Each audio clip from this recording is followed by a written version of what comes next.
Hello, welcome to PSR, People Speaking Rail. I'm one of your hosts, Mike Baudendistel, head of intermodal solutions here at FreightWaves, joined by Joanna Marsh, who does the editorial writing on the rail industry. And Joanna, you just published an article on the topic of the day, or topic of the hour maybe, is the Surface Transportation Board issued a notice of proposed rulemaking.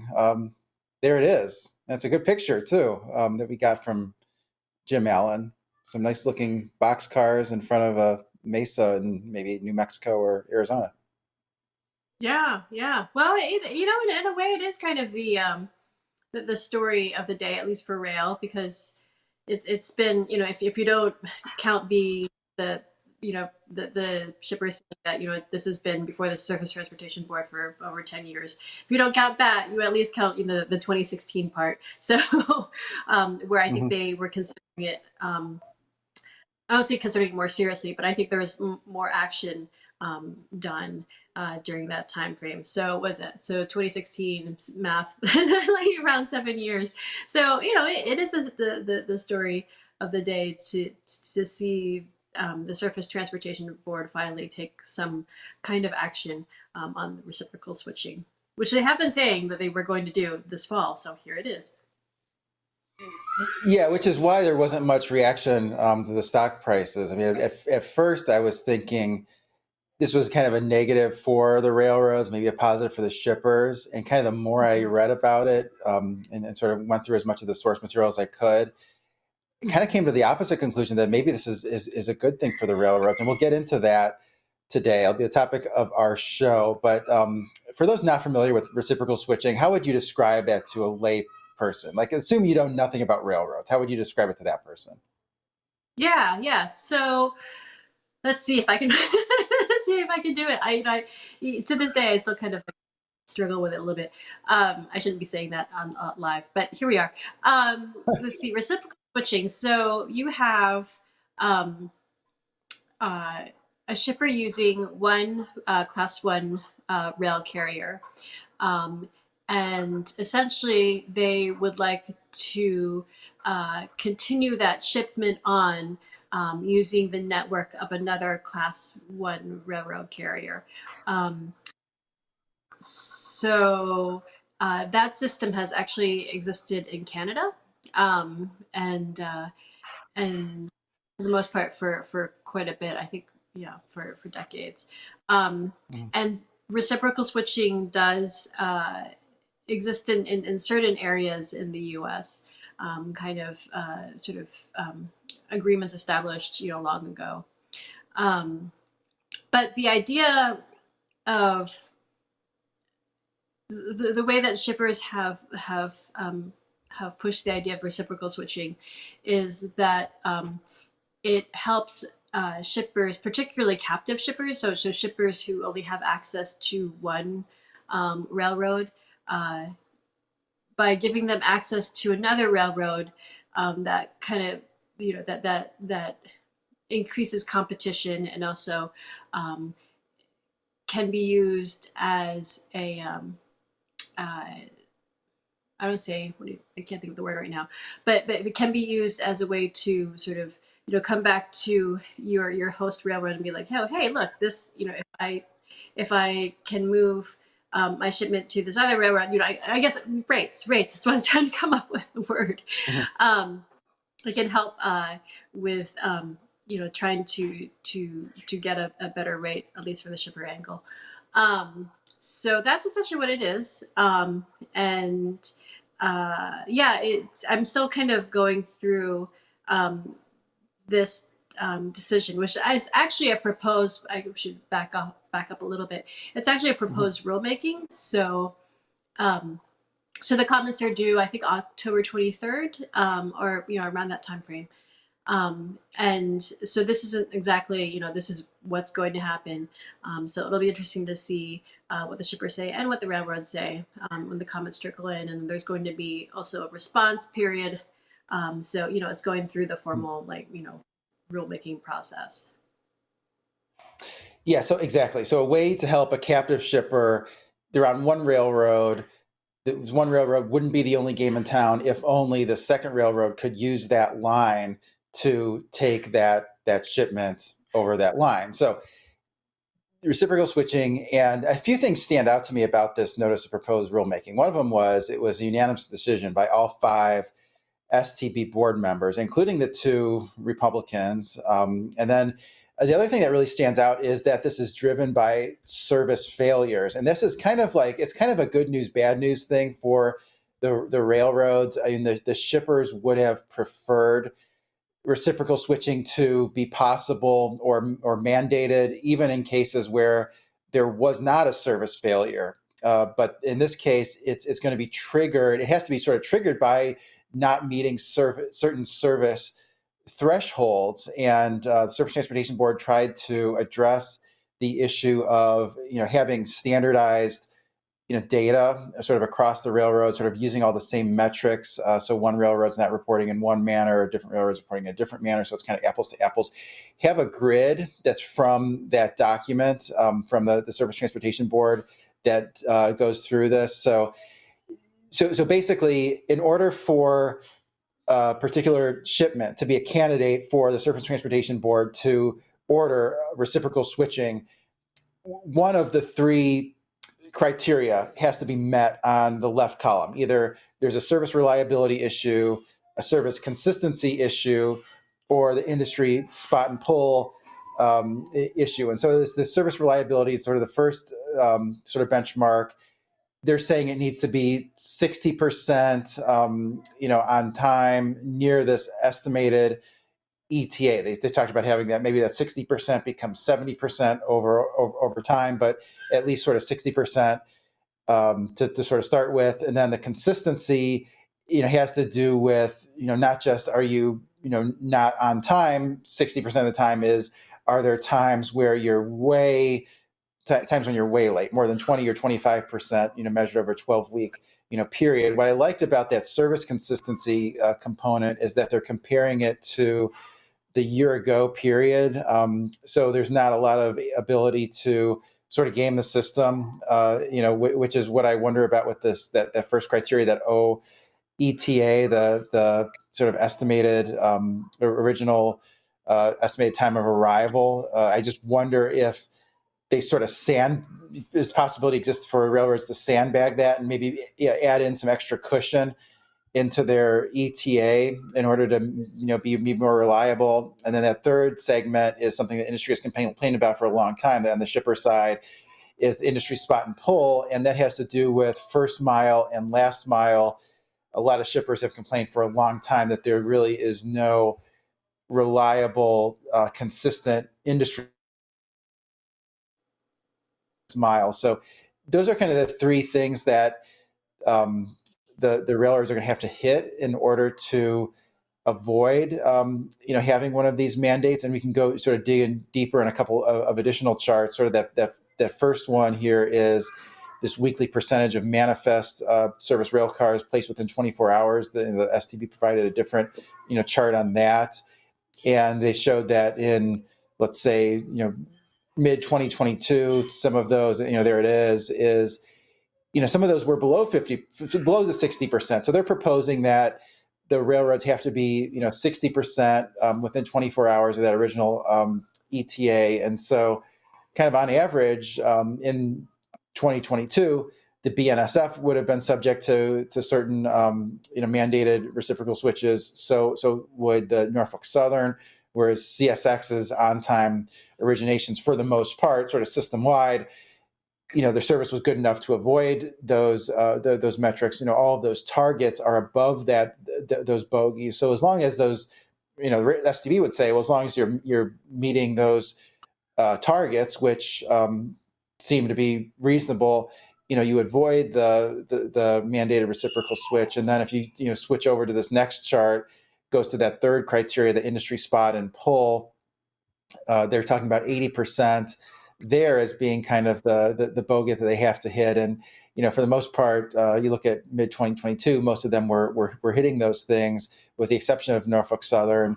But their sort of interim target is close to that 80%. So if I'm a railroad, I may be a little bit relieved, because all of the potential mandates for reciprocal switching there has to be some sort of service failure. What can't take place is simply that the shippers are upset about the pricing of the freight service, that let's say you're a captive shipper and the railroad takes up the rates 6 or 7% this year on top of 6 or 7% the last year, and then do that year after year, and pretty soon the rates are at a tremendously high level. That would be something that's more just economic competition, but that's not being addressed here, and that's something that was left with the old proposed rules. So for me, if I'm a railroad, I'm sort of breathing a sigh of relief. Would you agree with that? Yeah, I mean, it was interesting, the Association of American Railroads comment, because it wasn't, and of course this is just inferring, so, but it didn't necessarily come out and come right out and pan the proposed rule. It actually was kind of like, well, let's take a look at this and we'll see. And then of course you had the second paragraph, which is kind of like, well, this is what, kind of the stance that you would think that the industry would take in terms of, the proposed rule needs to have data to back it up, essentially. So, so yeah, it wasn't as negative. At least my perception of it wasn't as negative of a response as it could have been. And like you, I was actually interested in the shipper responses so far. I haven't, I've heard from two shippers. I haven't, I'm still need to check out, the thoughts of some more people. But yeah, just what one shipper had mentioned, how it was interesting how there is that, uh, you've had all these service issues before the board, and so this proposed rulemaking, is a way to address those service issues, and he thought it was actually kind of neat because it doesn't it doesn't make two distinct room. You have your it sort of combines the ongoing problem with this question of researching. So Mm-hmm. yeah, yeah, Yeah, it seems to me like it depends on what the shipper's biggest concerns are. And if it's a shipper, like you had that quote, I think it was your article, I did read a few others too, by Herman Hackstein, who runs the Food and Beverage Association on behalf of shippers. And that's an industry vertical that's a little bit more concerned with service. Those products have to be on shelves. And he came out positively on the proposed notice of proposed rulemaking because it does address these service issues. Whereas there was another quote from the American Chemistry Council, and they seem pretty disappointed that they abandoned the original sort of proposed rulemaking, where it would be broader than that, and that it would be designed to enhance competition. And so if I'm in those the members of the Chemistry Council, I mean, in many cases, there's no modal alternative. It has to go on the railroad. If there's a situation where they just think the prices are too high, the rates are too high, they can't, ask for solicitation of reciprocal switch from another railroad just on the basis of the rates being too high. There has to first be a service failure. And so, sort of thinking about this kind of game theory, is that the railroads in those cases, they know that that's kind of a captive shipper. They're going to make sure that they're just above those thresholds, and so those cases won't be considered. So it seems kind of mixed on the shipper side, so far. mhm. Yeah, yeah, yeah. I'm kind of hoping to do a follow up on it to just to gauge, probably get some more thoughts from American Chemistry Council on that. So we'll see how that goes, and we'll see what other people, as even the railroads, as people have more of an opportunity to sort of let things sink in and see what it means for their Mhm. customers or membership.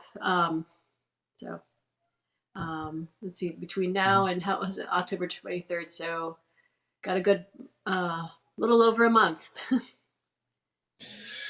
Yeah, so they have a little over a month to submit these comments. There will be a lot of comments.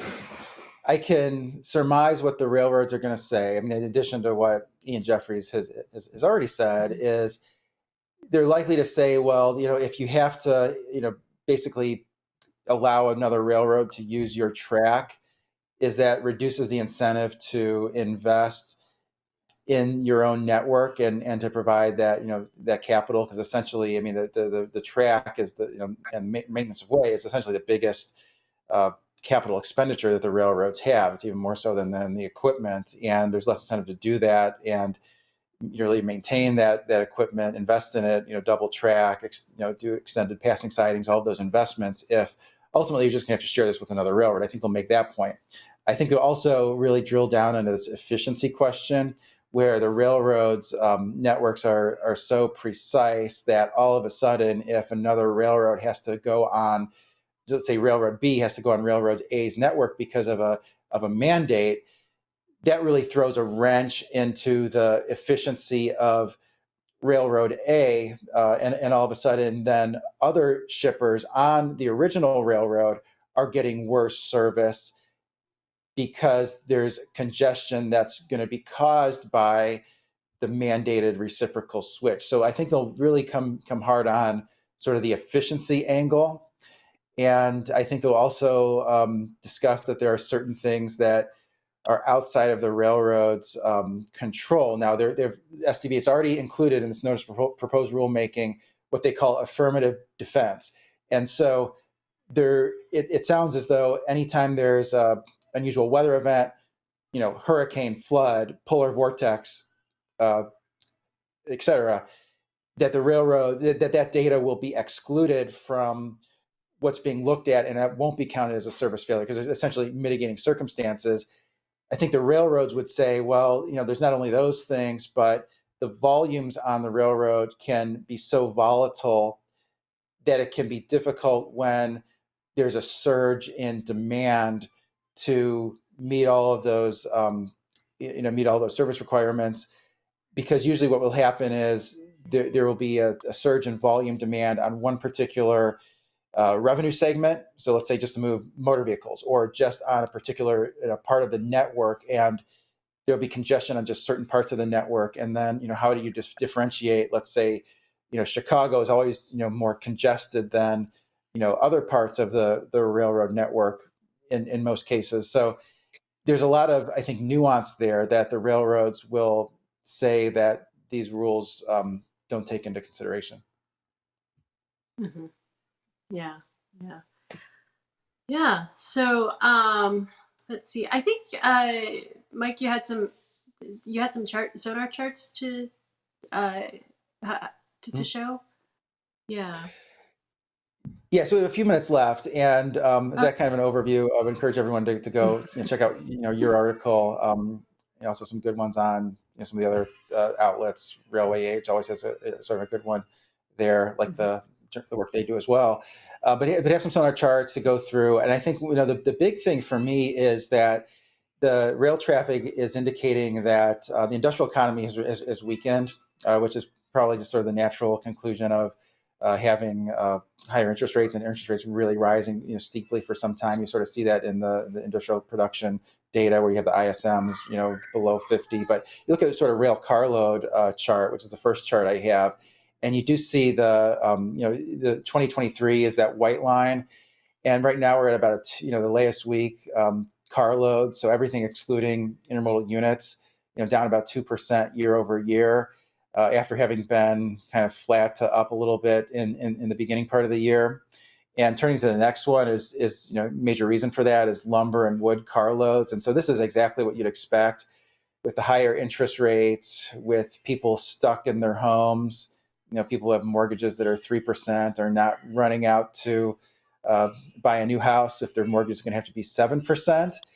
And you see this being reflected in lower volumes of new construction. So wood and lumber carloads. And we see this in the AAR data on primary forest products, which would include logs and also lumber, which go obviously into houses. But you see that's been sort of weak all year, and is even weaker still. So those numbers are down double-digit percentages year over year. And turning to the next couple SONAR charts are ones that I think are important as well. You have one on intermodal rates from LA to Chicago, and this has been an interesting one. So we have in SONAR intermodal rates for about 100 lanes. And these are intermodal spot rates, which not that much intermodal moves on the spot market, but there's still information I think in this data points, and really suggests. I mean, it's been suggested in a lot of other places too that there's not going to be much of an intermodal peak season, but this is the time of the year that normally those intermodal spot rates rise, and will rise as the railroads get concerned about securing capacity for the big contracted shippers. There's really no evidence that they're concerned about securing capacity for those contracted shippers now. And really contrary to what's typical seasonally is they cut those rates from the LA to Chicago corridor down to $1.31. And also that's the white line, and the green line is from the LA to Dallas corridor. A lot of freight moves in that lane down to $1.56. And those include fuel surcharges, and that's door to door. It also includes the drayage portion of the network, and just really sort of reflects that the truckload market is competitive, and they're confident they're going to have enough containers for the major contractual shippers. I'll flip to the next SONAR chart, which is another one that stands out to me. This is one that Henry Byers wrote a really great article about earlier in the week. I want to say it was maybe Monday or Tuesday of this week, where he talked about how his expectation is that spot rates in the ocean market are going to come down. And what we're looking at here is an ocean booking volume index. So ocean volumes on that are booked at point of origin. So the biggest point of origin is going to be China. And you see that those peaks right around July 31st, and they've fallen off, rather, sharply. That index was at 120, and now we're at about 80. So it really has come down, significantly. That's really going to hit the volume coming into the ports of LA Long Beach. A lot of that translates, very directly into the intermodal volume in a lot of those lanes that I was just showing, the LA to Chicago and LA to Dallas corridor. So it seems like there's going to be capacity in the ocean market, coming online. Henry talks in that article also about how the ocean tender rejection rates have increased, and how he thinks that's temporary, as a result of those carriers pulling capacity out of their networks by blank sailings and other methods. Very interesting how he came to those conclusions. But all of this, I think, sort of translates to there's going to be excess capacity for shippers on the ocean, and that's going to translate into excess capacity on the intermodal networks, and also the domestic truckload networks. Even though we're seeing truckload capacity come out of the marketplace, not coming out quite fast enough to at least immediately tighten up the truckload market. Is going to be a period of time before that is tighter, although things could be very different, let's say middle part of next year. Yeah, it was interesting because Donnie Gilbert got in touch with me last week after after I had published that story on grain exports, that Q&A, and and he had mentioned, I think he had pointed me to a similar chart on intermodal rates as a way of showing that that the rates have dropped in order sort of to encourage more business, essentially, which is kind of what the grain export, kind of how that ties the grain export article. That's because, the grain exports have, and if you actually, sorry, I'm getting ahead of myself.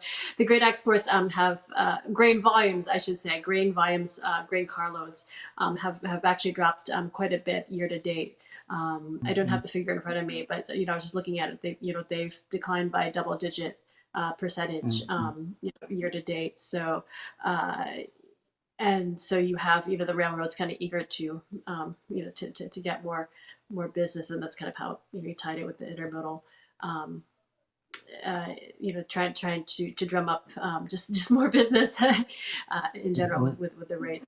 So yeah, yeah. Um, and actually, what you said too about the industrial outlook. AAR released its. I think it's today's Thursday. Yesterday, they put out sort of the August volumes, and you had a quote from their senior economist there, uh, saying that, kind of confirming what you said, which is even though automotive volumes have been pretty strong this year for the class one railroads in the U.S. The industrial, you can kind of see. I think it was a carload on a monthly basis have year to kind of year to year comparison. It's a third consecutive. So August was the third consecutive month that carloads have fallen year over year. So, and Mhm. again, pointing to the industrial um, uh, situation, or the lower sort of industrial output. So, Yeah, I mean, carlos almost always go the same direction as industrial production. So that's really, I think, what you're saying. I think that's right. But yeah. hope everyone found that helpful. If anyone has any feedback, always can email us. But hope that's all we have for today. Hope everyone has a great day.